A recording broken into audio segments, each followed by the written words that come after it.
So, good morning po sir. I am Justin Generito from BIS IT 2D. So, since na-install ko na po yung Eclipse, let's proceed na po ako dun sa coding. So, open ko lang yung Eclipse and wait lang natin ng kaunti.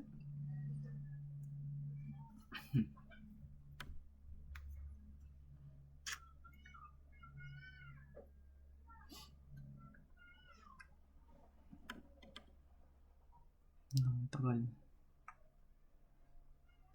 Ba't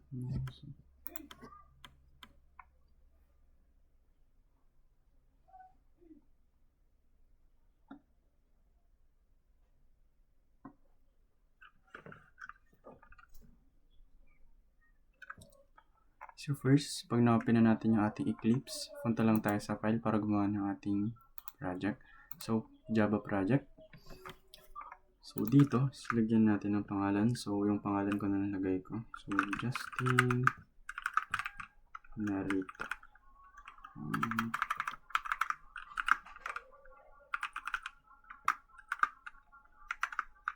IPT101. So, finish lang natin. So, after that, pag nakakreate na tayo dito, click lang natin yan and makikita natin itong source na yan. Left click sa mouse, new, and then plus.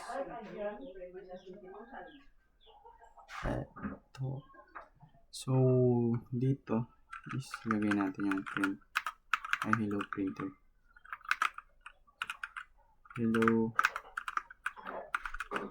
printer. So, yung package na hindi siya gumagana pag wala siyang package. So, lagyan na lang natin ng main. Yan. So, dapat isa-open lang natin din dito. So, pag nagawa na tayo, makikita nyo dito yung source is meron na siyang main na package and itong ating file. So, kung mapapansin natin is we have the Java structure in here. So, para ma-print yung ating i-code dito is kailangan dito tayo sa loob ng public static void mag-code. So, system.out.println and then parentheses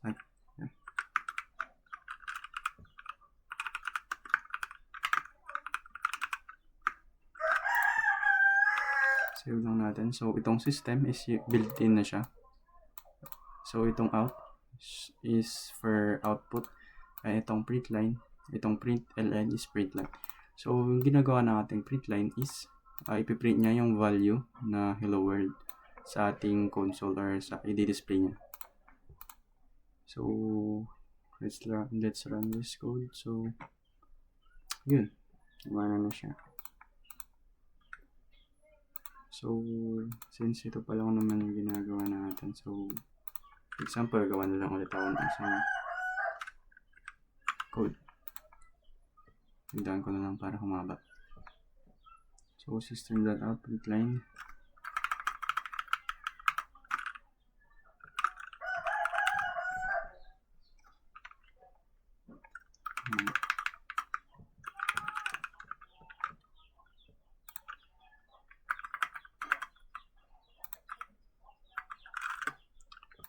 So, yung pagbasa ng ating kwan is from top to bottom. Hindi naman pwede magsimula sa bottom to top. So, babasahin niya muna. So, ito munang babasahin niya. So, hello. And then sa baba niya is word. Kasi nga, print line. Magne-next line na siya. Mag-automatic. So, pag niran natin yan, is hello world. So, pag tinanggal natin yung ln, print lang, is magkatabi na yung dalawa. So, hello world. So, pwede din yung ganyan. Lagyan lang natin ng backslash and then n para mag-next line.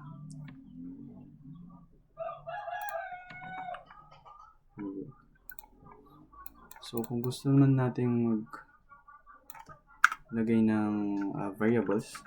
For example, una is maglagay tayo ng kanyang data types. Yan yung pangalan ng ating variables. So, for example,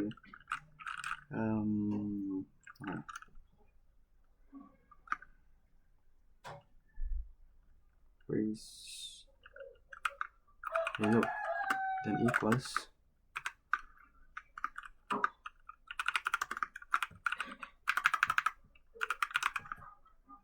hello world. And then, so every code natin is mag-end up siya ng semicolon. Every code. So, papasensya na po yung aking background. Medyo maingay. Sorry po sir. So, dito, isatawagan natin ngayon yung variables na hello. So, system.out.println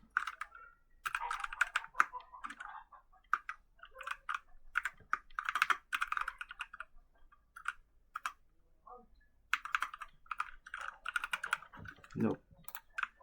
So, pag-print natin yan.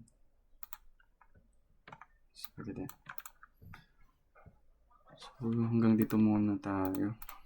So, sorry po sir if pinagdaan ko. Medyo ang ikli po kasi di po siya umabot ng 3 minutes. So, thank you po sir. So, dito lang po tayo.